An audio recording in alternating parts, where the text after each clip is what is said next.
اور کسی کو بہکا دینا بھی ہوتا ہے، تو یہ بہکا دینے کی سینس میں، یعنی پھر ان کا جو فریب ہے وہ نہیں ہوگا الا مگر یہ، یعنی پھر ان کا فریب ختم ہو جائے گا، جو بھی انہوں نے فریب زندگی میں گھڑا ہوا تھا وہ تو ختم ہو جائے گا، اور اب وہ صرف یہ کہیں گے ان قالو، کہ وہ یہ کہیں گے واللہ۔ اب یہ واللہ جو ہے اس پر آپ غور کریں گے تو یہ جر میں ہے، اور واو کی کئی قسمیں ہوتی ہیں۔ ایک نارمل واو ہوتی ہے جو ہم کہتے ہیں لیل والنہار، دن رات کے بیچ میں واو ڈالی جاتی ہے۔ ایک واو وہ ہوتی ہے جس کے بعد اگلے اسم پر جر آ جاتی ہے، یعنی اگر واحد ہے تو ہو سکتا ہے اس کے نیچے آخری حرف پر زیر آ جائے، جیسے والعصری والتینی، یہ وہ والی واو۔ تو اس واو کو کہتے ہیں واو قسمیہ۔ جب واو قسم کھانے کے لیے استعمال ہوتی ہے یہ حرف جر بن جاتی ہے، اگلے آنے والے اسم کو جر دیتے ہیں۔ تو واللہ کا مطلب ہے اللہ کی قسم، واللہ اللہ کی قسم، ربینا، اب یہ اللہ کا بدل بن گیا رب، اللہ کی قسم جو رب ہے، اور اس لیے کیونکہ بدل بن گیا ہے تو اس پہ بھی جر ہے، ربینا جو ہمارا رب ہے۔ تو کہیں گے کہ اللہ ہمارے رب کی قسم، ما کننا، نہ تھے ہم، مشرکین، مشرک۔ اس وقت وہ جھوٹ بولیں گے جب خدا کی پکڑ میں آ جائیں گے، جن آزمائشوں میں مسلمانوں کو مبتلا کرتے تھے، جب وہ ان کو کہتے تھے کہ شرک مت کرو، تو ان کو جو تکلیفیں پہنچاتے تھے، جس فتنے سے گزارتے تھے، آج اب ان کا اپنا حال یہ ہوگا کہ وہ اپنی جان بچانے کی کوشش میں ہوں گے۔ مظلوم مسلمانوں پہ ظلم کرتے رہے ساری زندگی، اب جب وہاں پہنچیں گے تو اب خود پھنسے ہوئے ہوں گے، اور جب پھنسے ہوئے ہوں گے تو فوراً اپنی جان چھڑانے کے لیے یہ بولیں گے کہ ہم تو مشرک تھے ہی نہیں۔ اور قیامت کی جو تفصیلات آتی ہیں نا وہ بے شمار ہیں، کیونکہ بہت لمبا دن ہوگا، کوئی پیریڈ ایسا ہوگا جس میں وہ یہ اس سے مکر جائیں گے، کوئی پیریڈ ایسا ہوگا جس میں وہ مان جائیں گے، کوئی پیریڈ ایسا ہوگا جس میں ان کے ہاتھ پاؤں ان کے خلاف گواہی دے رہے ہوں گے، اور قرآن شریف میں مختلف واقعات کا مختلف جگہوں پر ذکر آتا ہے۔ تو یہ اس جگہ کا ذکر آ رہا ہے جس کے اندر ان کا جو بھی فریب دنیا میں گھڑا ہوا تھا اب وہ تو ختم ہو جائے گا، اب ان کو وہ نظر تو آ نہیں رہے ہوں گے شریک، ان سے پوچھا جائے گا کہ لاؤ اپنے شریکوں کو، تو شریک تو ہوں گے نہیں، تو وہ جلدی جلدی یہ کہیں گے کہ اللہ کی قسم، اے اللہ ہمارے رب، تیری قسم ہم تو مشرک تھے ہی نہیں۔ ثم لم تكن فتنتهم الا ان قالوا والله ربنا ما كنا مشرکین، پھر نہیں ہوگا ان کا فریب مگر یہ کہ وہ کہیں گے اللہ کی قسم جو ہمارا رب ہے، ہم تو مشرک نہیں تھے۔ تو یہ سوچنا چاہیے کہ وہ کتنے سخت ڈھیٹ ابو جہل ٹائپ مشرک تھے، جو شرک پہ ایسے ڈٹے ہوئے تھے، اڑے ہوئے تھے، اور جب یہ دن آئے گا تو کتنی اس کی وحشت ہوگی۔ تو ہم تو ویسے ہی کمزور سے لوگ ہیں، آج اپنی اصلاح کر لیں، اس دن کے جو وحشت ہے، اس دن کا جو خوف ہے، اور اس دن میں جو برا انجام سامنے آنے والا ہے اس سے بچ جائیں۔ انظر، دیکھو، کیفا، کیسے، کذبوا علی انفسہم، کیسے جھوٹ بولتے ہیں یا کیسے جھوٹ بولا انہوں نے اپنے اوپر، یعنی اب یہ جو مستقبل کا ماجرا ہے وہ اسی طرح بیان ہو رہا ہے جب سے ماضی میں ہو چکا ہے، کیونکہ یہ ہو کے رہنا ہے، جب اللہ نے قرآن میں ہمیں بتا دیا تو یہ ہو کے رہنا ہے، ایسا ہی ہوگا۔ تو دیکھو کیسے جھوٹ بولا ہے انہوں نے اپنے اوپر، یعنی ساری زندگی شرک کی حمایت میں لڑتے رہے، اپنی جانیں بھی دے دیں، اور آخرت میں آتے ہی پہلے قدم پہ جب سوال ہوا کہ جاؤ لا کے شریک لے کے آؤ، تو فٹافٹ اپنے اوپر ہی جھوٹ بول دیا۔ دنیا میں خدا کے خلاف جھوٹی گواہی دیتے رہے، خدا کے اوپر جھوٹ باندھتے رہے، آج اب اپنے اوپر جھوٹی گواہی دیں گے، حالانکہ شرک تو کیا تھا، اور وہاں پہ کون مکر سکتا ہے، اور خدا کے سامنے کون انکار کر سکتا ہے، لیکن ٹرائی کریں گے۔ تو اللہ تعالیٰ ایک طرح سے طنز ان پر فرما رہے ہیں کہ دیکھو ذرا اپنے اوپر جھوٹ کیسے بول رہے ہیں، وَضَلَّ عَنْهُمْ، اور کھو گیا ان سے، مَا كَانُوا يَفْتَرُونَ، جو وہ گھڑتے تھے، یعنی جو بھی انہوں نے جھوٹ فریب گھڑا ہوا تھا، جو خدا کے شریک ٹھہرائے ہوئے تھے، جن کے آگے ماتھے ٹیکتے رہے، جن سے دعائیں کرتے رہے، جن کے آستانے پکڑ کے بیٹھے رہے، آج تو وہ کوئی بھی نہیں ہوں گے۔ جو مثلا حضرت عیسیٰ علیہ السلام ہوں گے، وہ تو اظہار بریت کریں گے، وہ کہیں گے جی میرا تو ان سے کوئی لینا دینا نہیں. جو لوگ حضرت علی سے مانگ رہے ہیں، حضرت علی کہیں گے جی میرا ان سے کیا تعلق، میں نے تو نہیں کہا تھا مجھ سے مانگو. حضرت عیسیٰ علیہ السلام کا پورا ہم واقعہ سورہ مائدہ کے آخر میں پڑھ رہے ہیں. جب اللہ تعالیٰ پوچھیں گے کہ تو نے ہی نے کہا تھا کہ مجھے اور میری ماں کو پوجو، تو وہ کہیں گے یا اللہ میں ایسی بات کیسے کر سکتا ہوں.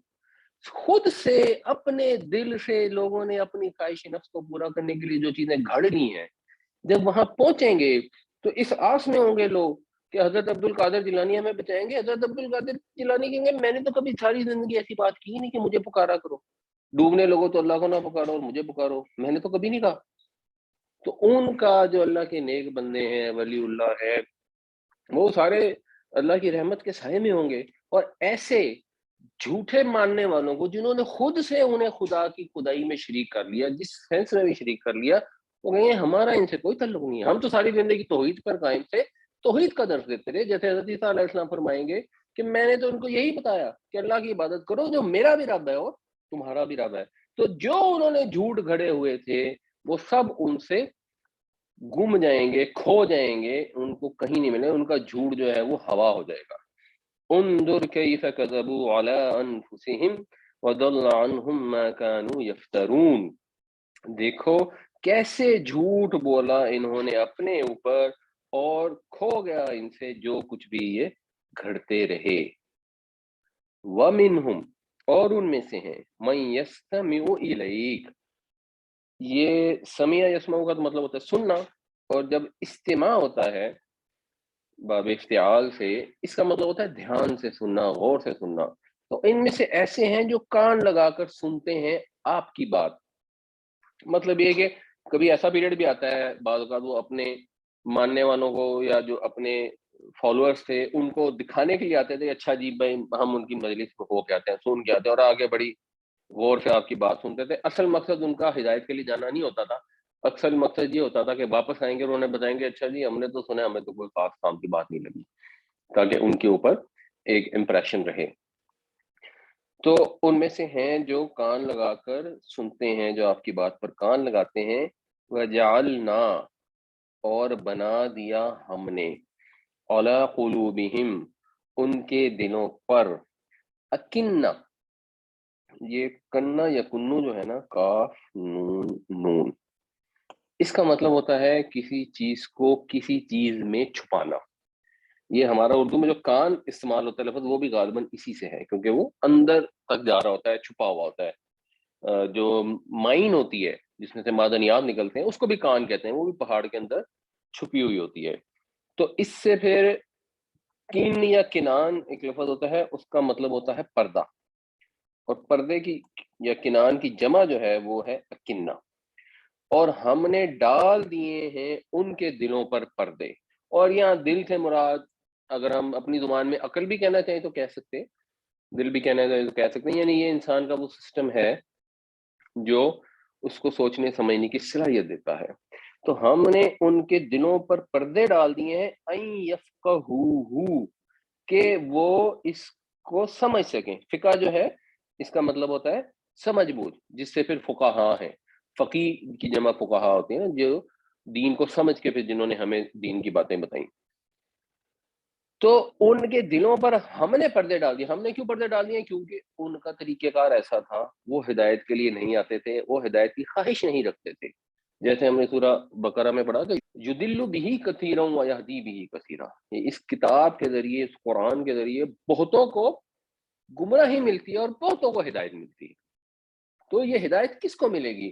جو خدا سے ڈرنا چاہے گا، جو پرہیزگار بننا چاہے گا، اس کو قرآن سے ہدایت ملے گی. ذالک الکتاب لا ریب فیہ ھدی للمتقین. تو ان کے اندر تو یہ خواہش نہیں تھی، وہ تو نبی کریم صلی اللہ علیہ وسلم کی مجلس میں آ رہے ہیں، قرآن سن رہے ہیں، اس مقصد سے کہ سن کے باہر جا کے بولیں گے کہ جی ہمیں سمجھ نہیں ہے. تو ان کو اللہ تعالیٰ پھر جو غلط رستے پر چلتا ہے اللہ بھی اس پر اس کو بڑھاتا ہے. اس وجہ سے اللہ تعالیٰ نے یہ اپنی طرف نسبت کر لی کہ ہم نے ان کے دلوں پر پردے ڈال دیے ہیں تاکہ وہ نہ سمجھ سکیں. یعنی پردے ڈالے ہیں کہ وہ سمجھیں اس کو. اردو محاورے میں ترجمہ کریں گے تو وہ یہ بنے گا کہ ہم نے ان کے دلوں پر پردے ڈالے ہیں تاکہ وہ اس کو نہ سمجھ سکیں. وفی آذانہم وقرا. اچھا، آذان تو اذن کی جمع اس کا تو مطلب ہو گیا کان. وقر کہتے ہیں بوجھ کو, اور ان کے کانوں میں بوجھ, یعنی یہ اس کا مفعول ہو گیا نا. یہ جعلنا فعل ہے تو اکنہ ایک مفعول ہو گیا, اس لیے اس پر نصب آئی ہے. بالکل اسی طرح یا وقرن پر بھی نصب آئی ہے, یہ اس کا مفعول ہے کہ ہم نے ان کے کانوں میں بوجھ ڈال دیے. اب یہ ہے لفظی ترجمہ. بنیادی طور پر یہ عربی کا محاورہ ہے. جیسے مثلا ہم کہتے ہیں کہ آج طبیعت بڑی بوجھل ہو رہی ہے. اب طبیعت بڑی بوجھل ہو رہی ہے, اس کو آپ انگریزی میں جب ٹرانسلیٹ کریں گے ذرا مشکل ہو جائے گی اس کی ٹرانسلیشن. اردو میں تو ہم ایسے کہتے ہیں, جب ہم اپنی اردو استعمال کر رہے ہوتے ہیں ہم کہہ دیتے ہیں کہ یہ بڑی آج ہیوی فیلنگ ہو رہی ہے. اب انگریزوں کا پتہ نہیں ہیوی فیلنگ ٹائپ کی چیز ہوتی ہے کہ نہیں ہوتی, میرے خیال میں نہیں. تو اسی طرح جیسے ہم کہتے ہیں طبیعت بوجھل ہو رہی ہے, یا ہماری پنجابی میں کچھ لوگ کہتے ہیں کہ آج بڑی طبیعت ڈھیلی ہے. اب وہ ڈھیلی کا مطلب یہ ہوتا ہے کہ طبیعت خراب ہے, بندہ بیمار ہے. اب اس کی انگریزی کریں گے کہ جی I am feeling very relaxed, یا ڈھیلی کو جو بھی ترجمہ کرنے کو تو وہ ترجمہ ہو نہیں پائے گا. تو اردو میں ہم اکثر کیونکہ لفظی ترجمہ کر رہے ہوتے ہیں تو اس کے لیے ٹھیک ہے کہ اور ان کے کانوں میں ہم نے بوجھ ڈال دیے. اس کا ویسے مطلب ہوتا ہے کانوں کا بوجھل ہونا, یعنی سنائی نہ دینا, بہرا ہو جانا. تو اس کا ترجمہ ہوگا کہ ہم نے ان کے کانوں میں بہرا پن پیدا کر دیا ہے, اور بہرا پن پیدا کر دیا ہے. اب اس کے آگے بھی اصولاً یہ ہونا چاہیے تھا کہ ان یسمعوہ, کہ وہ اس کو سن نہ سکیں. تو یہ انڈرسٹوڈ ہے, اس لیے وہ یہاں محذوف ہے. یعنی ایک سٹرکچر چلا رہا ہے, ہم نے ان کے دلوں پر پردے ڈال دیے ہیں تاکہ وہ اس کو سمجھ نہ سکیں, اور ان کے کانوں کو بہرا کر دیا ہے, انڈرسٹوڈ ہے, تاکہ وہ اس کو سمجھ نہ سکیں. عربی میں یہ الفاظ اگر آ جاتے ہیں تو عبارت کی خوبصورتی کم ہو جاتی, اس لیے یہ الفاظ یہاں نہیں دیے گئے. تو کچھ لوگ ترجمے میں اس کو کھول دیتے ہیں, کچھ لوگ نہیں کھولتے ہیں. اگر آپ اس کو ترجمے میں لکھیں تو اس کو زیادہ بہتر ہوتا ہے کہ بریکٹ میں لکھ لیا جائے تاکہ سمجھ آ جائے کہ یہ بامحاورہ ترجمہ کیا گیا. اور اس میں صرف جہاں ایشو آتا ہے نا وہ مولانا مودودی کے ترجمے میں آتا ہے, کیونکہ انہوں نے بالکل بھی لفظی ترجمہ نہیں کیا ہوا, اور انہوں نے ساتھ بتایا ہوا کہ ترجمانی ہے ترجمانی ہے, تو وہاں بریکٹیں پریکٹیکلی استعمال نہیں ہو سکتی کیونکہ انہوں نے کافی بامحاورہ ترجمہ کیا ہوا ہے. لیکن اگر آپ لفظ بلفظ ترجمہ کر رہے ہوں اور اپنے پاس نوٹس کبھی لیتے ہوں تو اینڈ میں لکھیں کہ جو ہم نے ان کے کانوں کو بہرا کر دیا. یہ تو آپ لفظ بلفظ کے مقابلے میں لکھ سکتے ہیں اور بریکٹ میں لکھ سکتے ہیں تاکہ وہ اس کو سن نہ سکیں. واہ اور ان اگر یرو, اب یہ ان کی وجہ سے یرونا نہیں رہا, نون اس کی ختم ہوگی, کیونکہ ان جو ہے یہ جو شرط ہوتی ہے یہ جزم دیتی ہے مضارع کو. اور اگر وہ دیکھیں, اور جو پھر جو جواب شرط ہوتا ہے نا اس کے اوپر بھی وہی سٹرکچر آتا ہے, وہ بھی جزم میں چلا جاتا ہے, جو یہاں پہ آ رہا ہے یؤمنون کی جگہ یؤمنو ہو گیا. تو اور اگر وہ دیکھیں کل آیاتن, کل آیاتن ایکچولی مرکب اضافی ہے. یہ مرکب اضافی بھی ہم ایک آدھ اگلی آیت میں ڈسکس کرتے ہیں.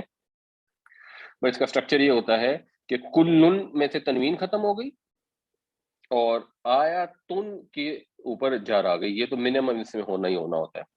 تو اگر وہ دیکھیں ہر نشانی, مطلب ہر قسم کی نشانی, لا یؤمنو بہا, تو وہ اس پر ایمان نہیں لائیں گے. مطلب یہ کہ اللہ تعالیٰ نے جب سورہ نام شروع ہوئی ہے وہاں بتایا کہ زمین و آسمان کا پیدا کرنے والا کون ہے, اللہ ہے. یہ بھی کہیں گے اللہ ہے. تو اگر زمین و آسمان کا پیدا کرنے والا اللہ ہے, اس کے پیدا کرنے کے اندر اس کا کوئی شریک نہیں ہے, اس کو کسی کی مدد کی ضرورت نہیں پڑی تھی اتنی عظیم اتنی زبردست کائنات تخلیق کرنے میں, تو اس کا انتظام چلانے میں اس کو کسی کی مدد کی کیوں ضرورت ہوگی؟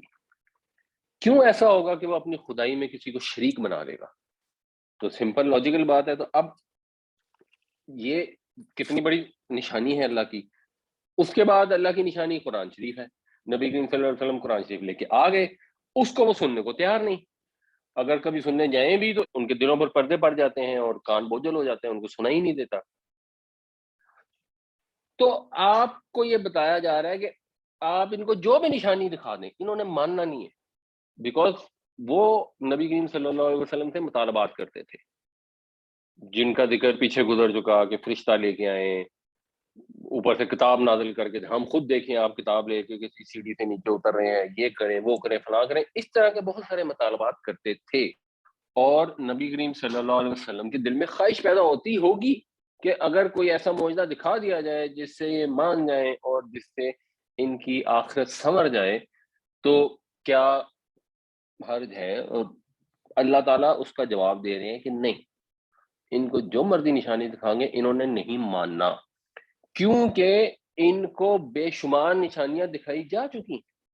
اگر آپ غور کریں، انسان آسمان کو دیکھے، زمین کو دیکھے، سورج کو دیکھے، چاند، دریا، پہاڑ، بادل، ہوا، رات، دن، پھل، سبزیاں، فصلیں، جو چیز دیکھے اللہ تعالیٰ کا ایک کرشمہ ہے۔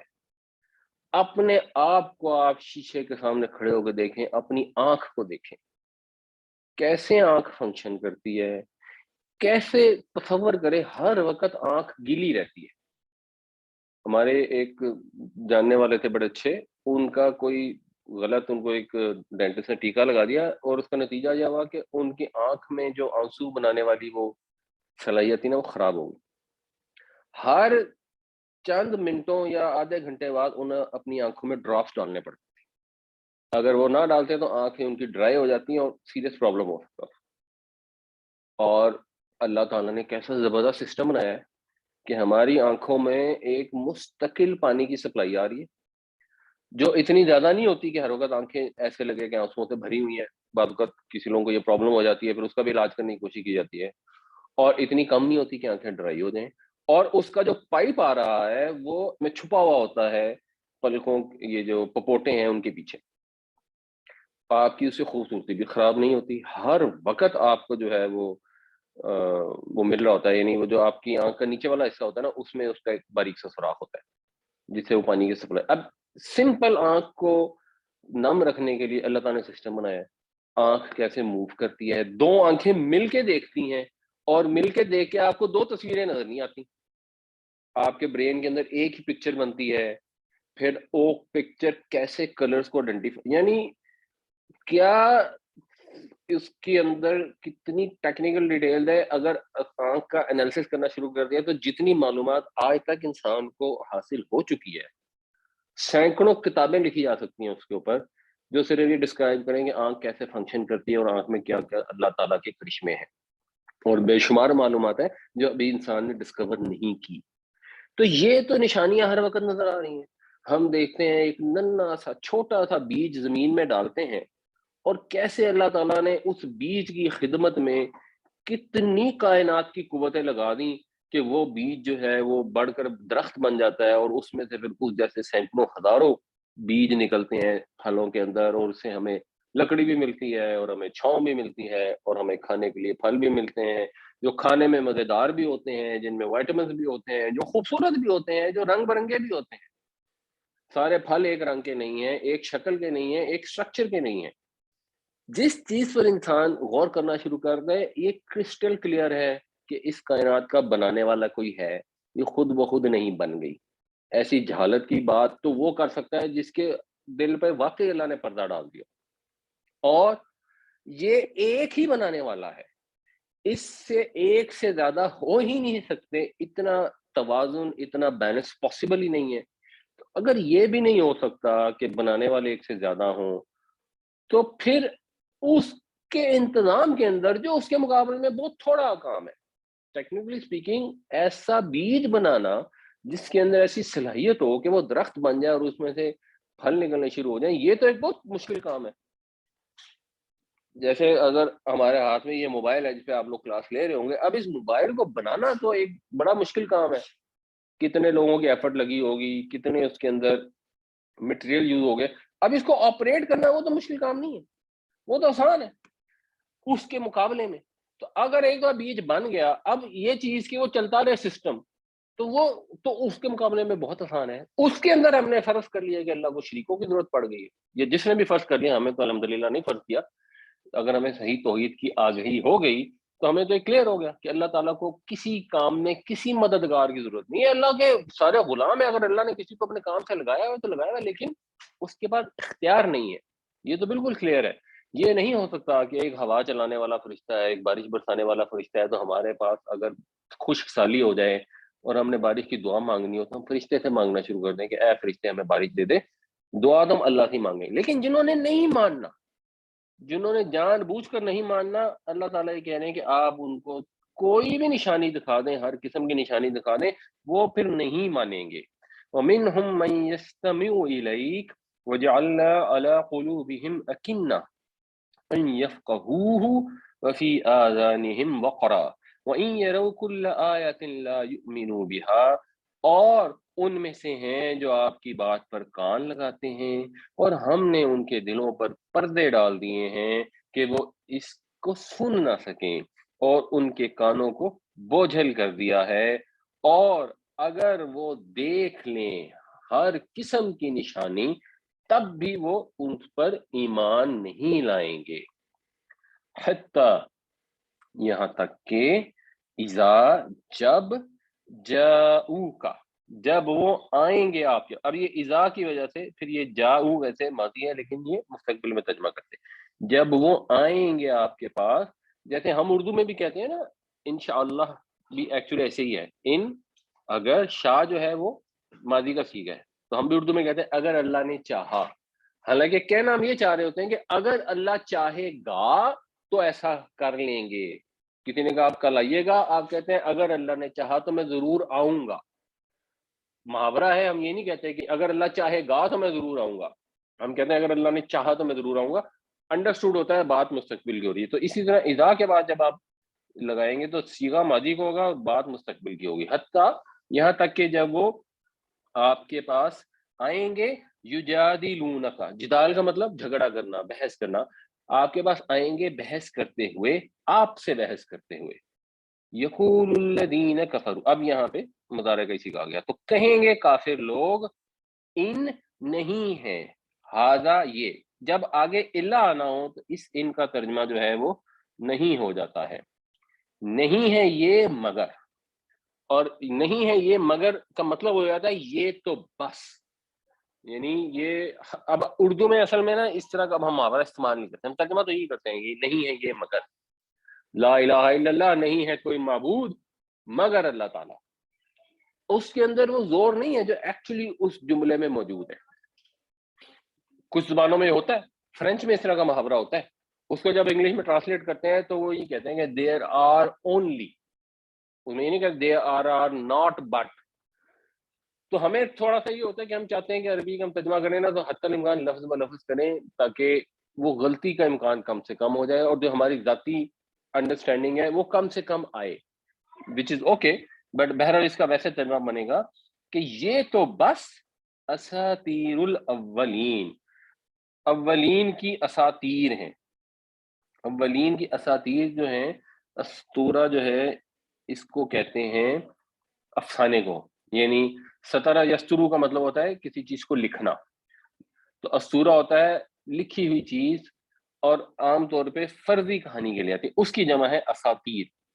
یہ اسطورہ جو ہے اس سے ایکچولی فرینچ میں ہوتا ہے استواخ، اور انگریزی میں ہوتا ہے سٹوری، وہ بھی شاید اسی سے آیا ہے اس کی. بہرحال یہ پلورل ہے اساطیر، افسانے، فرضی کہانیاں. اولین اگلوں کی، یعنی لوگ جو پہلے گزر چکے، پہلے والے. یہ تو بس اگلوں کے افسانے ہیں، یعنی قرآن سنایا جا رہا ہے، قرآن میں واقعات بیان کیے جا رہے ہیں. نوح علیہ السلام کی قوم بھی ایسی حرکتیں کرتی تھی تو دیکھو اس کے ساتھ کیا ہوا. حضرت حود علیہ السلام کی قوم بھی ایسی حرکتیں کرتی تھی، دیکھو اس کے ساتھ کیا ہوا. حضرت یونس علیہ السلام کی قوم نے جب کی تو ان کے ساتھ کیا ہونے والا تھا. حضرت شعیب علیہ السلام کی قوم ملاوٹیں کرتی تھی، ان کے ساتھ کیا ہوا. اب یہ ساری چیزیں قرآن میں بیان کی گئی ہیں. تو مقصد کیا ہوتا تھا؟ مقصد یہ ہوتا تھا کہ عبرت حاصل کریں کہ اگر ان قوموں نے ایسا کیا جب ہم کریں گے تو ہمارے ساتھ بھی ایسا ہوگا. تو بجائے اس کے کہ وہ اس سے نصیحت حاصل کریں، ان کو تکلیف ہوتی تھی. انبیاء نے پہلے بھی یہی کیا، اپنے قوم کی بیماریاں دور کرنے کی کوشش کی، انہوں ان کی باتیں نہ سنی، اللہ تعالیٰ نے ان کو فنا کر دیا. یہ تاریخ سنا کر اب قرآن عربوں کو کہہ رہا ہے کہ تمہارے سامنے بھی یہی زندگی موت کا مرحلہ ہے. اب تم نارمل سچویشن میں نہیں ہو، تمہارے اندر اللہ کا رسول آ گیا ہے صلی اللہ علیہ وسلم. اگر تم نے اس کی بات نہیں سنی تو تم بھی ایسے ہی فنا کر دیے جاؤ گے جیسے تم سے پہلے والے فنا کر دیے گئے. اس وجہ سے ان کی ایگو ہرٹ ہو جاتی تھی، ان کو چوٹ پڑتی تھی. پہلے تو کوئی یہی ماننے کو تیار نہیں تھا. آپ کسی کو کہہ دیں کہ یار آپ کو تو بڑی غیبتیں کرنے کی عادت ہے, وہ ماننے کو ہی تیار نہیں ہوگا. پہلے تو اس کی ہتک ہو جائے گی کہ مجھے کہا میں غیبت کرتا ہوں, پھر وہ مانے گا ہی نہیں, یہ غیبت تھوڑی ہوتی ہے, میں تو صحیح بات کر رہا ہوں اور میں نے تو ویسے ہی بات کی ہے اور میرا مقصد تو غیبت کرنا نہیں ہے. تو اور اوپر سے اس کو بتایا جائے کہ غیبت کرنے کا انجام یہ ہوگا, پھر تو اور اس کی ایگو ہرٹ ہو جائے گی. اب مشرکوں کا یہ مسئلہ تھا کہ انہوں نے تو شرک بھی گھڑے ہوئے تھے اور انہوں نے کانسیپٹ بھی گھڑے ہوئے تھے.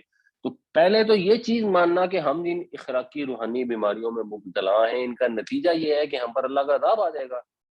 اوپر سے یہ کہ جس چیز کو ہم کہتے ہیں نا کہ قوموں کی ترقی میں, عروج و زوال میں ان اخلاقی معاملات کا کوئی دخل ہے. آپ دیکھیں گے آپ کو بے شمار لوگ ملیں گے وہ کہیں گے ہاں جی دین علیحدہ چیز ہے, دنیا علیحدہ چیز ہے. اگر آپ سود پہ پیسہ نہیں لیں گے تو آپ کاروبار کیسے کریں گے, آپ ترقی کیسے کریں گے؟ دین کا معاملہ فرق ہے, دنیا کا معاملہ فرق ہے. اس میں اخلاقیات پہ چلنے سے آپ ترقی نہیں کر سکتے بلکہ اخلاقیات پر چلنے سے آپ پیچھے رہ جائیں گے.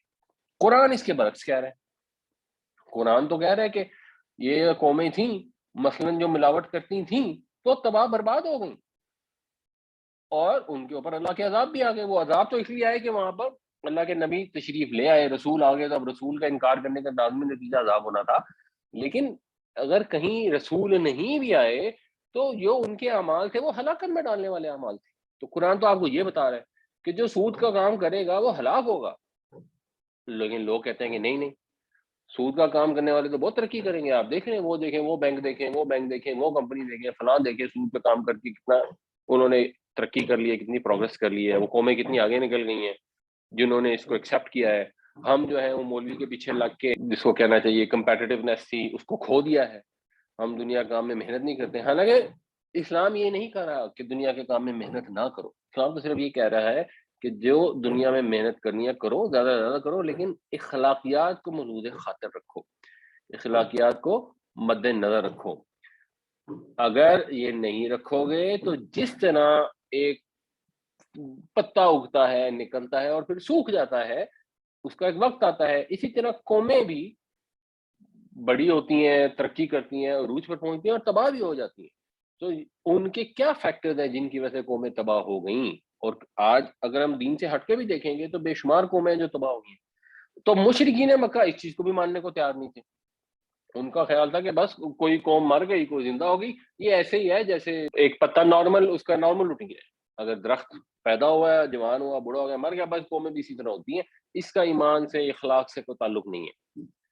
حالانکہ درخت بھی جو بڑا ہوتا ہے تو اس کا ایک سرٹن میکنزم ہوتا ہے, جس سے سارے درخت تو نہیں سوکھ جاتے, سارے درخت تو نہیں خراب ہو جاتے, یا سارے پتے تو نہیں گر جاتے. کس کے اندر کیا فیکٹرز ہوتے ہیں جو خدا کو بھی برداشت کر جاتے ہیں اور سردی کو بھی برداشت کر دیتے ہیں, اور کس کے اندر کیا فیکٹرز ہوتے ہیں جو نہیں برداشت کرتے. تو پیغمبر ان کو دوسری بات کرتے تھے تو اس سے ان کو اور غصہ آتا تھا. اب پرابلم کیا ہوتی تھی کہ غصہ تو ان کو آ رہا ہے, یہ تو تھے سردار جن کی سرداری ہرٹ ہوتی تھی. جو نیچے والے لوگ تھے, جو فالوورز تھے ان کے, جو ذرا نسبتاً عامی تھے, عوام تھے, تو ان کو لگتا تھا اب یہ بھی جا کے نبی کریم صلی اللہ علیہ وسلم کی باتیں سن رہے ہیں, تو پھر وہ ان کو روکنے کے لیے کہتے تھے کہ یہ تو کچھ نہیں ہے, یہ تو اگلوں کے افسانے ہیں.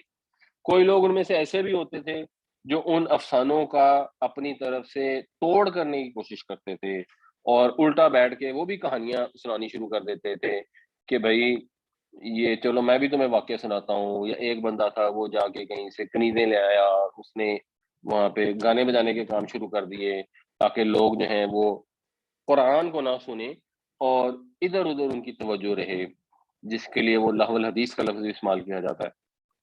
تو یہ ان کی ایفرٹس کا بس ایک پارٹ تھا, اور یہ آگے کنٹینیو ہوگی یہی والی بات. حتی اذا جاؤک یجادلونک یقول الذین کفروا ان ھذا الا اساطیر الاولین.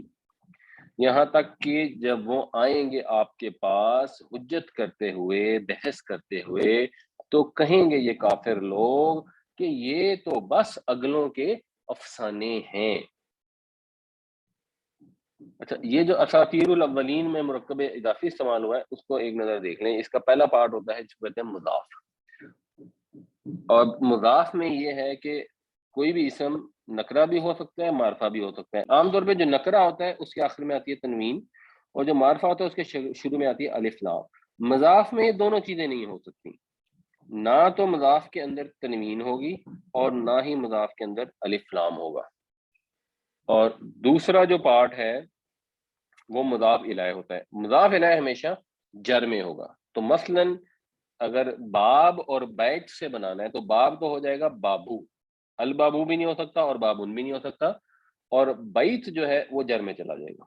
تو یہ بابو بیتن بھی ہو سکتا ہے یا باب البیتی بھی ہو سکتا ہے، یعنی گھر کا دروازہ، یا باب البیتی کسی خاص گھر کا دروازہ. تو یہ اسٹرکچر ہوتا ہے. اساطیر الاولین میں بھی یہی اسٹرکچر ہے، اس کے اوپر تنوین نہیں ہے، اور اولین جو ہے یہ جر میں ہے، اس کی جو رفع ہوتی ہے وہ اولون ہوتی ہے. تو جب بھی آپ یہ مرکب اضافی کا اسٹرکچر دیکھیں تو یہ چیز یاد رکھیں کہ اس کے اندر مضاف جو ہے وہ ہمیشہ الف لام کے بھی بغیر ہوگا اور تنوین کے بھی بغیر ہوگا، اور مضاف الیہ ہے وہ ہمیشہ جر میں ہوگا. تو اس کو تھوڑا سا فوکس کیا کریں، نظر میں رکھا کریں، تو اس سے آپ کی انڈرسٹینڈنگ جو ہے وہ بہتر ہوگی. تھوڑی تھوڑی محنت کرنی ضروری ہے. وا اور ہم، وہ ینہونا، نہیں منع کرنا، وہ منع کرتے ہیں، عنہ اس سے. یہ جو نہا ہے نا، نون ہے اور یہ اس سے ہے ینہونا. اسی طرح ایک اور روٹ ہے جو ہے نون الف اور یہ. تو نون ہے یہ کا مطلب ہوتا ہے کسی کو کسی کام سے منع کرنا، اور نون الف اور یہ کا مطلب ہوتا ہے خود منع ہونا، خود بچنا. اس میں دوسرا مطلب بھی ویسا ہوتا ہے کسی کو بچانا، لیکن خود بچنے کا مطلب بھی ہوتا ہے. تو وہ ہم ینہون عنہ، وہ اس قرآن سے دوسروں کو بھی روکتے ہیں، وینأون عنہ، اور خود بھی رکتے ہیں، خود بھی گریز کرتے ہیں.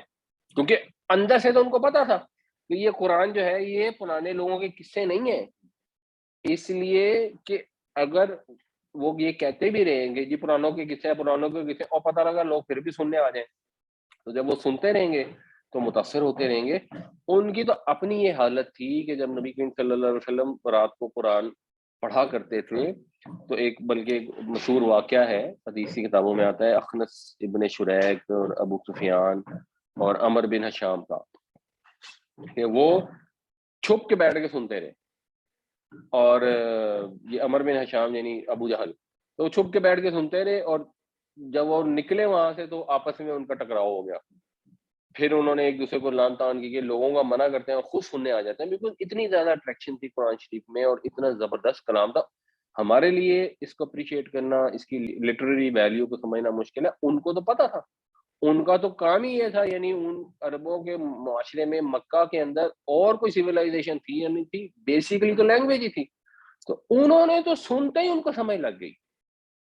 جب وہ جیسے ہم وہ مثال سنتے ہیں نا، حضرت عمر رضی اللہ عنہ جب ایک دفعہ انہوں نے سکون سے بیٹھ کے قرآن شریف سنا، جب ان کی بہن نے ان کو کچھ آیتیں پڑھ کے سنائیں، وہ کچھ آیتیں تسلی سے جب ایک دفعہ سنی تو سن کے مسلمان ہو گئے. گھر سے اپنی طرف سے نعوذ باللہ نبی کریم صلی اللہ علیہ وسلم کو قتل کرنے نکلے تھے. تو یہ اس کے اندر پاور تھی. تو اب جو بہت ہی ڈھیٹ تھے، یہی ابو جہل ٹائپ جو رات کو بیٹھ کے سنتے رہتے تھے، تو اب وہ کیا کرتے تھے کہ اب وہ حتی الامکان کوشش کرتے کہ خود بھی اپنے آپ کو ہی منع کرتے تھے اور لوگوں کو بھی اس سے منع کرنے کی کوشش کرتے تھے. وَإِن يُهْلِكُونَ إِلَّا أَنفُسَهُمْ. اب یہ وہ ان پھر وہی نہیں والا، اور نہیں وہ ہلاک کرتے مگر اپنے آپ کو. یعنی اس سے نقصان کس کا ہوا؟ نبی کریم صلی اللہ علیہ وسلم کا کیا نقصان ہو گیا؟ اگر ابو جہل نے ہدایت حاصل نہیں کی تو اس نے حضور کا کیا نقصان کیا؟ اور سب سے بڑھ کر خدا کا کیا بگاڑ؟ اللہ تعالیٰ کا تو کوئی کچھ نہیں بگاڑ سکتا. نبی کریم صلی اللہ علیہ وسلم نے جد و جہد کی، کو ابو جہل نے تکلیفیں بھی دے دیں، آپ کے درجات اللہ نے اور بلند کر دیے، آپ کو اللہ تعالیٰ نے انسان کامل بنا دیا، آپ کو وہ مرتبہ عطا کر دیا، رفعنا لک ذکرک. تو ابو جہل خود برباد ہوا، خود ہلاک ہوا، خود تباہ ہوا، نہ اس کا کوئی نام لینے والا دنیا میں رہا اور نہ قیامت والے دن اس کو بچانے والا ہوگا. اور وہ ایسے گروہ کے سرداروں میں سے ہوگا جو سب کو جہنم میں لے کے جا رہے ہوں گے. تو یہ اپنے آپ کو ہلاک کر رہے ہیں. وما یشعرون، لیکن اس کا شعور نہیں رکھتے، اس کا احساس نہیں رکھتے. یعنی احساس جو ہے نا، یہ علم سے زیادہ سٹل چیز ہے، زیادہ لطیف چیز ہے. ایک ہوتا ہے کسی چیز کو علم نہ ہونا، ایک ہوتا ہے احساس بھی نہیں ہے انہیں، کیونکہ ان کی ڈٹائی کے نتیجے میں اللہ تعالیٰ نے ان کے دلوں پہ پردے ڈال دیے، اور وہ یہ سمجھتے ہیں کہ بس ٹھیک ہے جی، مر جائیں گے پھر دیکھی جائے گی.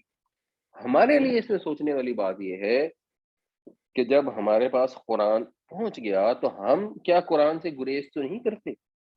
یہ تو مشرکوں کی بات ہو رہی ہے کہ وہ خود اس سے گریز کرتے تھے. ہم تو گریز نہیں کرتے. کیا ہم نے قرآن کو اپنی زندگیوں کا حصہ بنایا ہوا ہے؟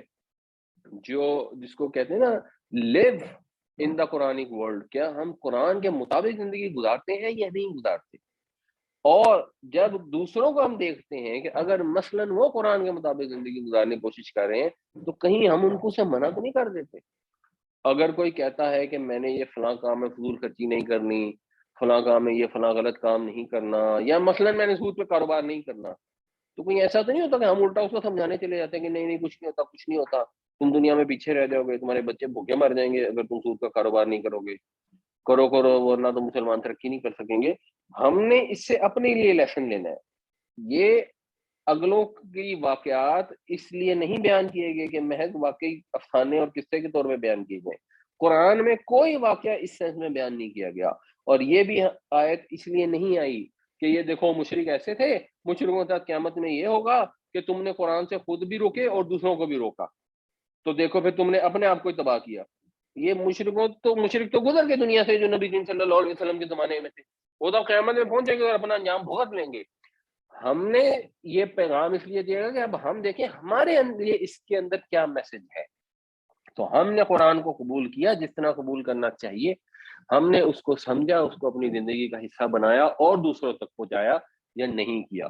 وَهُمْ يَنْهَوْنَ عَنْهُ وَيَنْأَوْنَ عَنْهُ وَإِنْ يُهْلِكُونَ إِلَّا أَنفُسَهُمْ وَمَا يَشْعُرُونَ، اور وہ روکتے ہیں اس سے اور خود بھی رکتے ہیں اس سے، خود بھی گریز کرتے ہیں، اور در حقیقت یہ صرف اپنے آپ کو تباہ کر رہے ہیں لیکن انہیں اس چیز کا احساس نہیں ہے. اور لو ترا، اگر آپ دیکھیں، از جب، وقفو وقف کرنا ہوتا ہے ٹھہرانا، تو وقفو پیسو وائز ہو گئے، جب یہ ٹھہرائے جائیں گے علن ناری آگ پر. اب یہ بھی دیکھیں یہ محاورہ ہے، جب یہ ٹھہرائے جائیں گے آگ پر. ٹھہرائے جائیں گے آگ پر کا کیا مطلب ہے کہ نیچے آگ جل رہی ہوگی اور ان کو مثلا کسی رسی سے لٹکا کے اس کے اوپر سیٹل کیا جائے گا، کیا ہوگا؟ تو وہ پھر سمجھنا پڑتا ہے کہ عربی میں محاورہ کیسے استعمال ہوتا ہے. جیسے ہمارے یہاں بعض اوقات ہم کہتے ہیں کہ جی وہ پوچھتا ہے فلاں شخص اگر مثلا ٹرین سے آیا ہے تو لوگ پوچھتے ہیں کہ وہ کہاں ٹھہرے ہوئے ہیں، تو آپ جواب دیتے ہیں جی وہ چچا جان آئے ہیں لیکن وہ اسٹیشن پر ہی رک گئے. اب اسٹیشن پر ہی رک گئے کا مطلب یہ نہیں ہوتا کہ وہ پلیٹ فارم کے اوپر بیٹھے ہوئے. اسٹیشن پر رک گئے کا مطلب ہوتا ہے کہ اسٹیشن کے ساتھ ایک ہوٹل ہے اس میں ٹھہرے ہوئے، یا میں جا رہا ہوں کراچی یا فرینکفرٹ جا رہا ہوں اور میں ایئرپورٹ پر ہی ٹھہروں گا. اب ایئرپورٹ پر ہی ٹھہروں گا یہ مطلب نہیں ہے کہ میں ایئرپورٹ کے ٹرمینل پہ ٹھہروں گا. جنرلی اس کا مطلب ہوتا ہے کہ ایئرپورٹ کے ساتھ ہی جو ہوٹل ہے، ایئرپورٹ کے سامنے پاس ہی جو ہوٹل ہے، میں وہاں پر ٹھہروں گا. کوئی بھی ہوٹل یا کوئی بھی جگہ، کسی جاننے والے کا گھر، تو وہ مراد ہوتی ہے. اسی طرح جب یہ استعمال کیا گیا کہ جب وہ ٹھہرائے جائیں گے آگ پر، تو مطلب یہ جب وہ آگ کے کنارے پر کھڑے کیے جائیں گے یا دوزخ کے سامنے کھڑے کیے جائیں گے.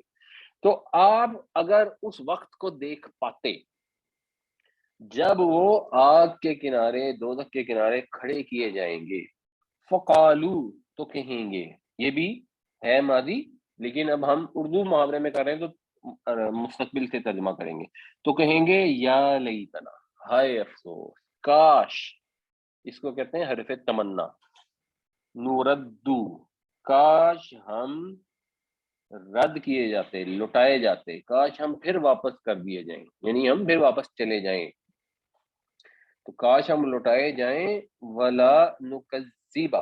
اب یہ بھی دیکھیں، یہ بھی نوٹ کرنے والی چیز ہے، ولا نکذبو نہیں آیا، ولا نکذبا آیا.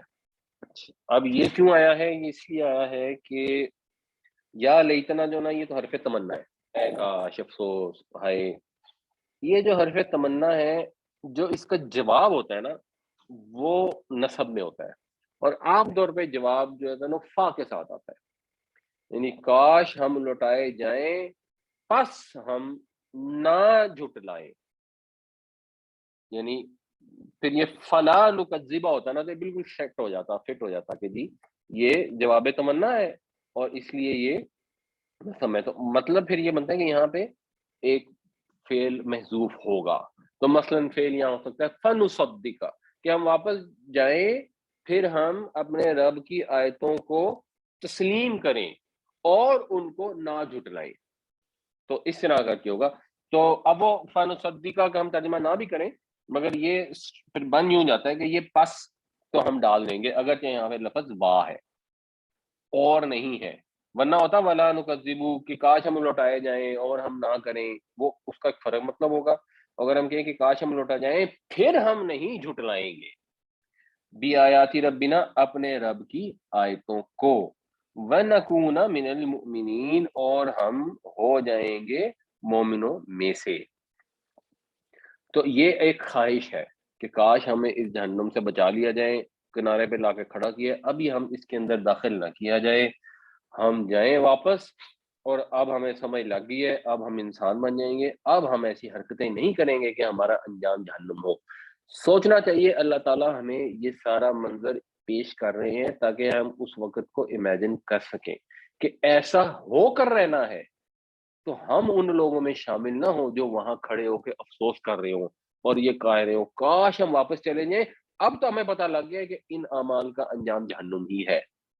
اس وقت یہ پتہ لگ جائے گا ڈیفینیٹلی کیونکہ لوگ جہنم کے سامنے کھڑے ہوں گے. لیکن سوچنے والی بات ہے کہ ہمیں تو ابھی سے پتہ ہے، ہمیں تو ہمارے رب نے بتا دیا ہے اور بڑا واضح طور پر بتا دیا ہے کہ غیبت کرو گے، جھوٹ بولو گے، تکبر کرو گے تو جہنم میں جاؤ گے.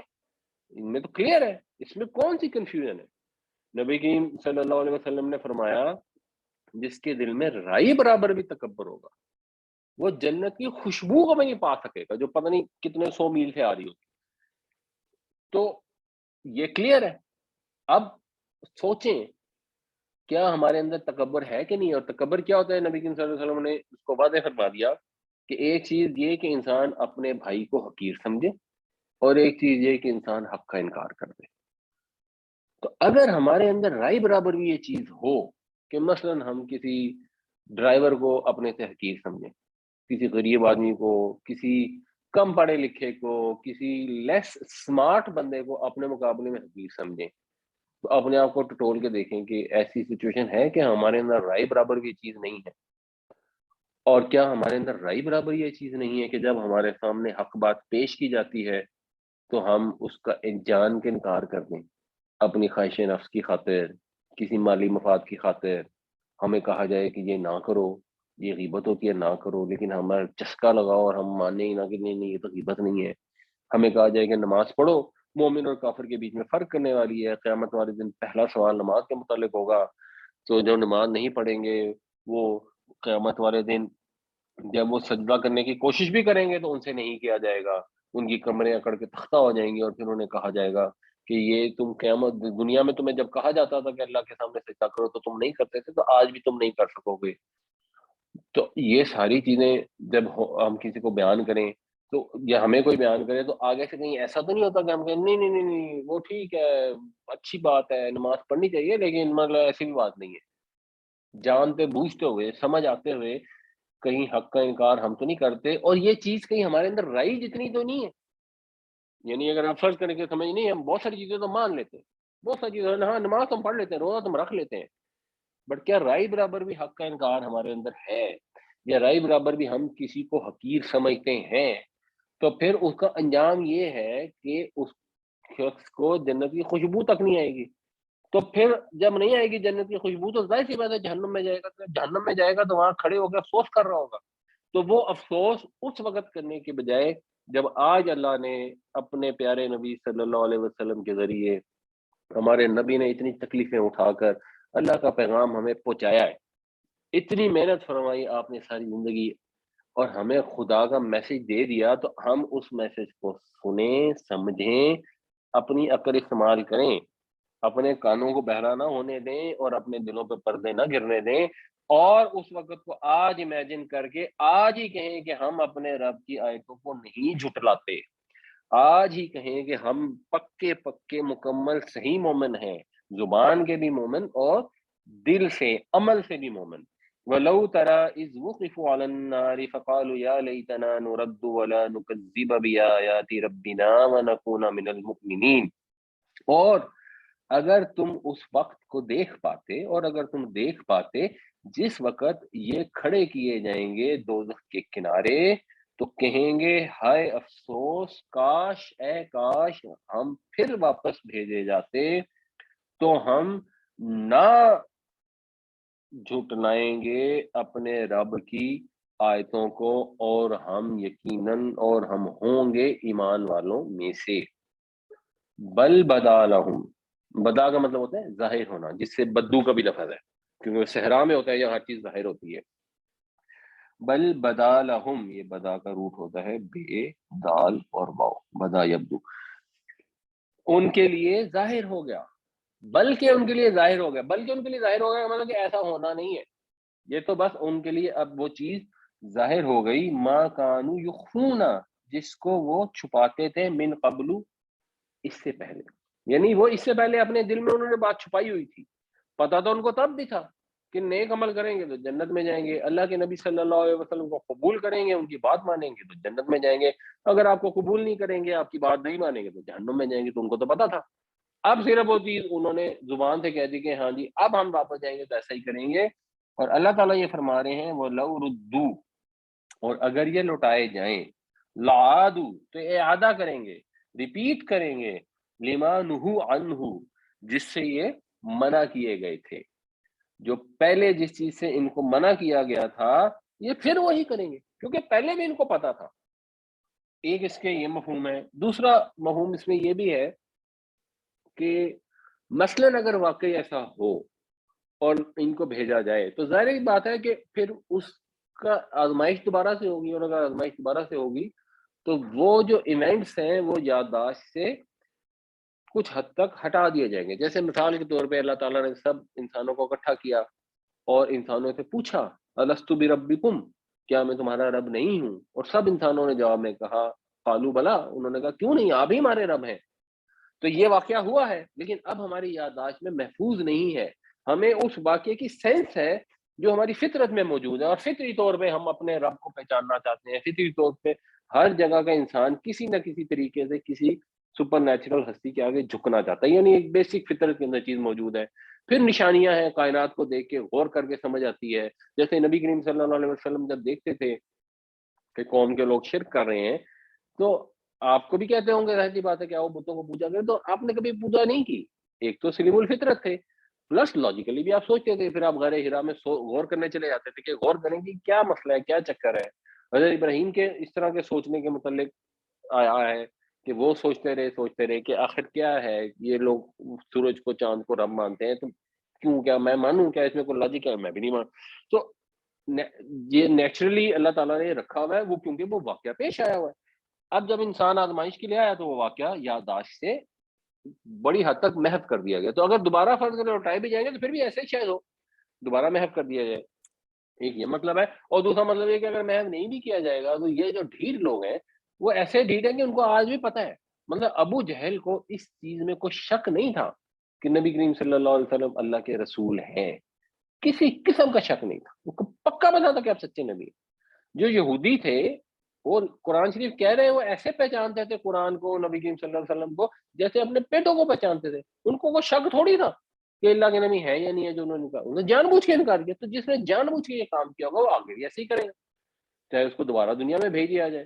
آپ نے ایسے واقعات دیکھے ہوں گے، ہمارا ایک بہت زیادہ میرے قریبی جاننے والے ہیں، وہ ایک دفعہ گئے ادھر ناران وغیرہ کی طرف، تو وہاں پر گئے تو اس وقت نا برف باری ہو رہی تھی، اور ان کو سم ہاؤ کوئی صحیح سے گائیڈنس نہیں ملی، بیکاز اس وقت برف ہوتی ہے کچی، ایک سیزن ایسا ہوتا ہے جس میں وہاں پہ جانا، وہ کہتے ہیں کہ آپ پہاڑوں کی طرف نہ جائیں، تو ان کو گائیڈ نہیں کیا گیا، تو بڑا ینگ نوجوان تھے، واٹ ایور 30 ایئرس کے ہوں گے یا جو بھی، بلکہ شاید اس سے بھی ینگ تھے، تو یہ چل پڑے۔ اب چل پڑے تو وہ مطلب میرے ساتھ انہوں نے کام کیا کئی سال، تو وہ ایک جگہ سے برف ٹوٹ گئی، اور برف ٹوٹ گئی اور سچویشن یہ ہو گئی کہ وہ اندر چلے گئے، اب وہ برف کی ایک کمزور سی تہ تھی اور ہاتھ باہر رہ گئے، یعنی ہاتھ اور سر باہر ہے تو ہاتھوں کے سہارے اب وہ پریکٹیکلی لٹک رہے تھے، اور نیچے سے دریا بہ رہا تھا، نیچے دریا تھا، بیچ میں پہاڑوں کے درمیان میں کچی برف تھی، اس کے اندر یہ لٹک رہے ہیں۔ اب امیجن کریں کہ موت کو کتنی قریب سے ایک انسان نے دیکھا، اب لوگ قریب بھی نہیں آ رہے کیونکہ برف کچی ہے، کوئی اور بھی قریب آئے گا تو وہ خود بھی وہ مزید برف ٹوٹ سکتی ہے اور ہو سکتا ہے. اب یہ سچا واقعہ ہوا ہے. پھر ایک لڑکے نے ہمت کی، وہ ذرا لمبا توڑا تھا تو اس نے بازوؤں سے پکڑ کے کھینچ لیا اور یہ باہر آ گئی اور بچ گئی جان. اب اس سچویشن سے جب انسان گزرتا ہے تو صحیح معنوں میں پکا مومن ہو جاتا ہے. پکا مومن ہو جاتا ہے، اس کے بعد چند دن گزرتے ہیں، مہینے گزرتے ہیں اور سال گزرتے ہیں، وہ ایمان واپس رخصت ہو جاتا ہے. تو یہ تو ہو سکتا ہے کہ اگر لوگ یعنی یا اول تو محو کر دی جائے گی وہ یادداشت، اور اگر محو نہیں بھی کی جائے گی تو جن لوگوں نے نہیں صحیح عمل کرنے ہیں وہ آئیں گے 6 مہینے، سال، 2 سال، 4 سال، وہ ہو سکتا ہے نیک عمل کر لیں، پھر واپس وہ اسی روٹین پہ چل پڑیں گے جیسے ہم چلتے ہیں. جیسے ہمیں پتا ہے کہ نماز نہ پڑھنا اسلام سے خارج کر دیتا ہے، تو پہلے تو اس کو مانیں گے ہی لوگ. جب آپ ان کو قرآن حدیث سے ثابت کر دیں گے پھر وہ کہیں گے کہ کوئی بات نہیں، اللہ بڑا رحمان و رحیم ہے، معاف کر دے گا، بس ہمیں سستی آ جاتی ہے، بس ہمیں وقت نہیں ملتا. ان کو بھی جب یہ اس واقعے سے گزر گیا ہے تو شروع میں تو درد نمازیں شمازیں ٹھیک ہو گئی، بعد میں پھر سستی ہو گئی، پھر کم ہونی شروع ہو گئی، پھر کئی دن زیرو نمازوں والے بھی گزر جاتے ہیں. تو جب دوبارہ بھیجے جائیں گے تو پھر یہی کچھ کریں گے. وَإِنَّهُمْ لَكَاذِبُونَ، اور یہ بالکل جھوٹے ہیں.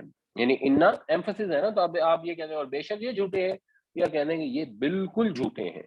بل بدا لهم ما كانوا يخفون من قبل ولو ردوا لعادوا لما نهوا عنه وانهم لكاذبون، بلکہ ان پر ظاہر ہو گیا وہ جو یہ چھپاتے تھے. بل ان پر ظاہر ہو گئی وہی حقیقت جو یہ اس سے پہلے چھپاتے تھے، اور اگر یہ لوٹائے جائیں گے تو وہی کریں گے جس سے روکے گئے، یہ بالکل جھوٹے ہیں. وقالو، اور یہ کہتے ہیں، ان ہی الا حیاتنا الدنیا، نہیں ہے یہ مگر، یعنی زندگی تو بس یہی ہے دنیا کی زندگی، ہماری زندگی، یہ جو دنیا کی ہماری زندگی ہے بس یہی زندگی ہے. وما نحن بمبعوثین، اور ہم نہیں اٹھائے جائیں گے. وقالوا ان هي الا حیاتنا الدنیا وما نحن بمبعوثین، اور وہ یہ کہتے ہیں کہ زندگی تو بس یہی دنیا کی زندگی ہے اور ہم نہیں اٹھائے جائیں گے، ہم نہیں دوبارہ کھڑے کیے جائیں گے. وَلَوْ تَرَا، اور اگر تم دیکھ پاتے، اذ وقفوا علی ربہم، جب وہ کھڑے کیے جائیں گے اپنے رب کے سامنے. یہ بالکل ویسے ہی ہے جیسے علی النار کا ہم نے ترجمہ کیا کہ دوزخ کے کنارے پہ یا دوزخ کے سامنے کھڑے کیے جائیں گے. جب وہ کھڑے کیے جائیں گے اپنے رب کے حضور، قالا، وہ ان سے فرمائے گا، الیس ھذا بالحق، کیا یہ حق نہیں ہے، کیا یہ واقعہ ہو نہیں گیا جس کو وہ کہتے تھے کہ ہم دوبارہ نہیں اٹھائے جائیں گے. جو پچھلے آیت میں قالو بلا، وہ کہیں گے کیوں نہیں. وربنا، اور قسم ہے ہمارے رب کی، یہ بھی وہ واو قسمی ہے اس لیے رب کے اوپر زیر آ گئی ہے. تو اب جب وہ وہاں پر اقرار کر لیں گے اور اللہ کی قسمیں کھانی شروع کر دیں گے، ہاں جی بالکل ہمیں یقین آ گیا، اور خواہش ان کی یہ ہوگی کہ ہمیں واپس بھیج دیا جائے، تو جواب یہ ملے گا، قالا، وہ فرمائے گا، فذوقوا العذاب بما کنتم تکفرون، پھر چکھو عذاب کا مزہ اس وجہ سے کہ جو تم کفر کرتے تھے. چکھو اس عذاب کو اپنے کفر کی پاداش میں، جو پھر کر کے آ گئے ہو، اب عمل کا موقع نہیں ہے، اب ایمان لانے کا موقع نہیں ہے. ہمیں بھی یہ چیز سوچنی چاہیے، یہ صرف مشرکوں کے ساتھ نہیں ہوگا، یہ سب انسانوں کے ساتھ ہوگا. جن کے عمل اچھے ہوں گے وہ جنت میں جائیں گے، جن کے عمل اچھے نہیں ہوں گے وہ جنت میں نہیں جائیں گے. اللہ تعالیٰ نے قرآن میں کوئی ایسا وعدہ نہیں کیا کہ بس جو میری محبوب کی امت سے ہیں وہ تو سارے جنتی ہیں، اور جو میرے محبوب کی امت میں سے نہیں ہے وہ بہت سارے دوزخی ہوں گے اور کچھ جنت میں ہوں گے. ان کے لیے رول یہ ہوگا کہ عمل کرو گے تو جنت میں اور عمل نہیں کرو گے جہنم میں. لیکن میرے محبوب کی امت کے لیے رول ہے کہ جو مرضی کرتے پھرو، چاہے 100 بچوں کو انتظام میں جلا کے مار دو، محبوب کی امت میں پیدا ہو گئے تو اب تم نے جنت میں جانا ہے. یہ شیطان کا دھوکہ ہے. بہت سارے ہمیں لوگ گھڑے ہوئے واقعات سنا کے کنونس کرنے کی کوشش کرتے ہیں، بہت ساری احادیث سے غلط انٹرپریٹیشن کر کے یہ بتاتے ہیں. جب آپ ایک حدیث، ایک آیت، ایک جگہ سے ایک پورشن نکال کے مطلب نکالیں گے تو یہ مطلب آپ دنیا کا ہر مطلب نکال سکتے ہیں. آپ نے شرک کرنا ہے تو آپ قرآن سے مطلب نکال دیں. قرآن شریف میں لکھا ہوا ہے کہ حضرت یوسف کے بھائیوں نے حضرت یوسف کو سجدہ کیا, تو بس ٹھیک ہے, اب آپ بھی سجدہ کرتے پھریں جس کو مرضی. قرآن میں کہیں ہو سکتا ہے, حدیث میں کہیں لکھا ہو کہ وہ فلاں شخص نے فلاں سے مدد مانگی, اس نے اس کی مدد کر دی, آپ کہیں گے لو جی بس دنیا میں مدد ہوتی ہے تو بس ٹھیک ہے, پھر غیر اللہ سے مدد مانگنے میں کون سا مسئلہ ہے. اگر آپ اپنے بھائی سے مدد مانگ سکتے ہیں تو بغیر واسطے کی بھی مدد مانگ لیں. آپ نے اگر حجت تلاش کرنی ہے, کوئی جسٹیفیکیشن, تو ہر چیز کی حجت مل جائے گی. لیکن اگر آپ نے قرآن کو تقوی اختیار کرنے کے لیے پڑھنا ہے, ہدایت حاصل کرنے کے لیے پڑھنا ہے, تو قرآن شریف میں اٹ از ویری کلیئر کہ کوئی اللہ کا چہیتا نہیں ہے, کسی کے ساتھ فیورٹزم نہیں ہوگا. اللہ تعالیٰ عدل فرمائیں گے. اگر اللہ تعالیٰ یہودیوں عیسائیوں پر رحمت کا معاملہ کریں گے, ان کے بھی ایک نیکی کی جگہ 10 کا ثواب ملے گا, ہمیں بھی ایک نیکی کی جگہ 10 کا ثواب ملے گا. ان پہ بھی رحمت ہے, ہم پہ بھی رحمت ہے, ہمارے ساتھ کوئی اسپیشل ٹریٹمنٹ نہیں ہوگی کیونکہ ہم بائی چانس حضور کی امت میں پیدا ہو گئے. تو اپنے اعمال اللہ تعالی ہمیں درست کرنے کی توفیق عطا فرمائے. وَلَوْ تَرَىٰ إِذْ وُقِفُوا عَلَىٰ رَبِّهِمْ قَالَ أَلَيْسَ هَٰذَا بِالْحَقِّ قَالُوا بَلَىٰ وَرَبِّنَا قَالَ فَذُوقُوا الْعَذَابَ بِمَا كُنتُمْ تَكْفُرُونَ. اور اگر آپ دیکھ پاتے جب وہ کھڑے کیے جائیں گے اپنے رب کے حضور, وہ فرمائے گا کیا یہ امر واقعہ نہیں ہے, کیا یہ بات حق نہیں ہوئی ثابت. کہیں گے کیوں نہیں, ہمارے رب کی قسم ایسا ہی ہے. تو وہ فرمائے گا پھر چکھو عذاب اپنے کفر کی پاداش میں. الحمدللہ میرے پیرنٹس نے یہ دنیاوی قرآن کا جو ہے پورا کروایا. مکتب میں چھوٹا تھا سر, چھوٹا سا گاؤں تھا.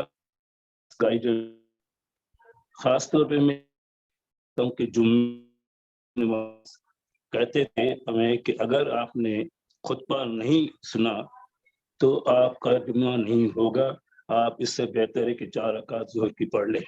لیکن یہاں جس ایریا میں رہتا ہوں وہاں کے جو امام صاحب فرماتے ہیں کہ اگر خطبہ بھی چھوٹ جائے, پہلی رکعت بھی چھوٹ جائے اور آخری رکعت پہ آپ جوائن کریں تو آپ کا جمعہ ہو گیا. اس معاملے میں تھوڑی سی جی میری بھی انڈرسٹینڈنگ یہی ہے.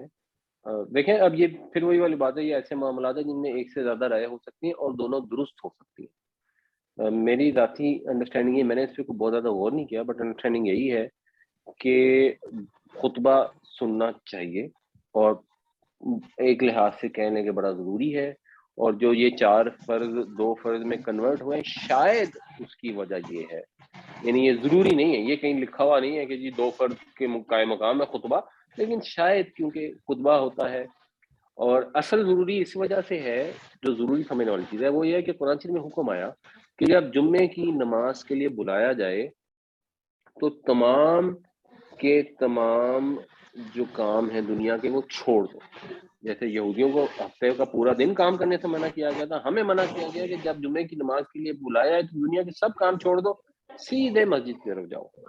تو اس لیے جب آپ سیدھے مسجد کی طرف جائیں گے تو اذان کے تھوڑی دیر بعد خطبہ ہوگا تو آپ خطبہ سنیں گے, تو ضروری تو وہ ہے.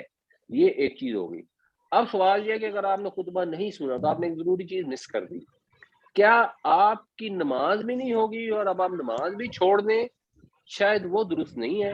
آپ جمعے میں شامل ہو جائیں اور اگر مثلا دوسری رکعت یا آخر میں تشہد میں بھی شامل ہوئے ہیں تو پھر آپ 2 رکعتیں اپنی پوری کر لیں اور امید ہے انشاءاللہ آپ کی نماز ادا ہو جائے گی. ایسا نہیں ہوگا کہ آپ کہیں گے میری نماز ہی ادا نہیں. ہاں وہ اس کے اندر کمی ہے بہت بڑی, تو اس لیے کوشش کر کے خطبے سے 2-5 منٹ کم از کم, خاص طور سے جو عربی کا خطبہ ہے اس سے پہلے پہنچنے کی کوشش کیا کریں. السلام علیکم. ایک ویری کوئک کمنٹ ہے جی. جی تو میں جی اپنا پروفیشن کے لحاظ سے, میرا پروفیشن ہے سائیکیٹری کی میں پریکٹس کر رہا ہوں لاسٹ 15 سال سے ہیں جی. تو ایک ویری کوئک 30 سیکنڈز کی آبزرویشن ہے کہ میری کا اور قرآن کے حوالے سے اس کا 30 سیکنڈ کا ایک سمری کمنٹ دینا چاہتا ہوں کہ جی میں کافی زیادہ لوگ دیکھے سائیکیٹری کی 15 سال سے میں پریکٹس کر رہا ہوں اور بیہیویئرل سائنسز کی جی, امریکہ میں بھی امارات میں بھی. تو اس میں ایک آبزرویشن میں نے دیکھی جی بڑی اسٹرانگ, بڑی اسٹینڈ آؤٹ ہو کے سامنے آئی کہ جو لوگ جن کے سامنے کوئی پرپز اور گول آف لائف نہیں ہے، تو وہ ایک جس طرح ایک ہوتا ہے، ایک جس طرح آپ کہہ لیں کہ ایک روڈ کے اوپر ایک بندہ جا رہا ہے اور اس کو پتہ نہیں جانا کدھر ہے، ہم لاہور نکلے ہمیں پتہ نہیں ہم نے جانا کراچی اور پنڈی جانا ہے یا سائی وال جانا ہے، وہ پھر ادھر ادھر دنیا کی روڈوں میں اپنی فیملی لائف میں، ورک میں، بزنس میں، اپنی فائنینسز میں، اپنی لائف کی سارے اسپیکٹس کے اندر they are kind of lost people.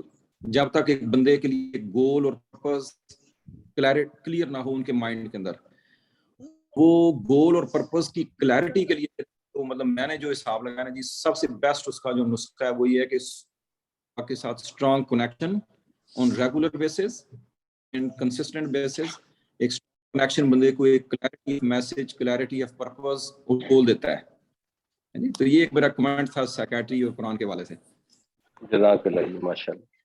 اچھا، یہ ایک سوال کیا انہوں نے کہ کیا یہ ٹرو ہے کہ جنت میں مسلم ہی جائیں گے جنہوں نے اچھے کام کیے ہوں گے، اور پھر نان مسلم کو کیا ملے گا جنہوں نے اچھے کام کیے ہوں گے؟ دیکھیں، اگر نان مسلم کے ساتھ ایگزیکٹ معاملہ ایک پرٹیکولر نان مسلم کے ساتھ کیا ہوگا یہ ہم کسی ایک کے متعلق تو نہیں کہہ سکتے، لیکن ان جنرل وہ لوگ جنہوں نے دنیا میں آ کر جو اللہ نے ان کو شعور بخشا تھا، اس شعور کو جان بوجھ کر استعمال نہیں کیا اور حق بات کو نہیں پہچانا، اور ہر انسان کے سامنے حیلے بہانے مختلف طریقے سے حق بات آتی ہے، اور اگر اس نے نہیں قبول کیا تو پھر اس نے دنیا میں جو بھی اعمال کیے ہوں گے وہ ضائع ہو جائیں گے. ہاں، اگر کوئی ایسا شخص ہے جس کو پیغام پہنچ ہی نہیں سکا اور ایسا نہیں ہوا کہ اس نے جانتے بوجھتے حق کا انکار کیا ہوگا، تو پھر اللہ تعالیٰ جانتا ہے، ہم تو جانتے نہیں. تو ہم کسی ایک بندے کے متعلق نہیں کہہ سکتے کہ مدر ٹریسا جنت میں نہیں جائے گی یا سر گنگا رام جنت میں نہیں جائیں گے اور کون جہنم میں جائے گا. وہ تو ہم نہ کسی مسلمان کے متعلق کہہ سکتے ہیں کہ نہ نان مسلم کے متعلق کہہ سکتے ہیں. بٹ جنرلی کیا ہوگا، جنرلی جو نان مسلم ہیں وہ جنت میں نہیں جائیں گے، کیونکہ ان کو جب بھی شعور اللہ نے بخشا تو اس شعور کا تقاضا ہے. آپ کو یہ سمجھنا چاہیے کہ انسان میں اور جانور میں فرق ہے. جانور یہ کرتا ہے کہ آگے ایک بھیڑ بکری جا رہی ہے تو ساری بھیڑ بکریاں اس کے پیچھے چلنی شروع ہو جاتی ہیں. وہ بھیڑ بکری اگر ایک جا کے کھائی میں چھلانگ لگائے گی تو باقی ساری بھی اس کے پیچھے چھلانگ لگا دیں گی، وہ رکتی نہیں ہے کیونکہ وہ جانور ہیں، ان میں سینس نہیں ہے. ہمیں اللہ تعالیٰ نے شعور بخشا ہے. ہمیں اگر نظر آ رہا ہے کہ ہمارے آباء و اجداد گڑھے میں جا رہے ہیں تو ہم ان کے پیچھے اندھا دھند چھلانگ لگا دیں گے تو ہم جسٹیفائی نہیں کر سکتے اس کو اللہ کے حکم. تو کوئی بھی نان مسلم ہے کسی بھی جگہ پر میرے لیے سمجھنا بہت مشکل ہے کہ اس کو حق سمجھ نہ آیا ہو. ایک آدمی ہے عیسائی خاندان میں پیدا ہو گیا، اب اس کے اوپر بھی فریضہ ہے. ایک شخص مسلمان خاندان میں پیدا ہوا، اس کے اوپر بھی فریضہ ہے کہ وہ جانے کہ اس کے رب نے کہا ہے اسے. جب عیسائی خاندان میں پیدا ہونے والا شخص جب بائبل کا مطالعہ کرے گا تو اس کو مطالعہ کر کے سمجھ لگ جائے گی کہ اس میں ایکسٹریم انکنسسٹنسی ہے.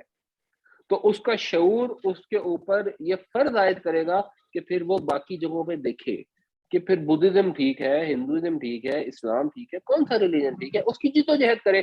اب اس جد و جہد کے دوران اگر وہ فوت ہو جاتا ہے تو امید ہے اللہ تعالیٰ اس کو جنت میں لے جائیں گے. لیکن اگر اس نے توجہ ہی نہیں دی، پرواہ ہی نہیں کی کہ میرا خالق مجھ سے کیا چاہتا ہے، اور جو بھی کتاب پہ وہ بلیو کرتا تھا اس کو اس نے کھول کے دیکھنے کی کوشش ہی نہیں کی، چاہے وہ نان مسلم ہو چاہے مسلم ہو، اس کو زیادہ توقع نہیں کرنی چاہیے کہ میں جنت میں جاؤں گا. اور پھر وہی کہ ہم کسی پہ فتویٰ نہیں لگا سکتے، بٹ جو جنرل پیٹرن یا جنرل پروبیبلٹی ہے کہ نان مسلم کی زیادہ تر پروبیبلٹی یہی ہے کہ وہ جہنم میں جائیں گے، اور جو انہوں نے دنیا میں اچھے اعمال کیے ہوں گے وہ ضائع ہو جائیں گے.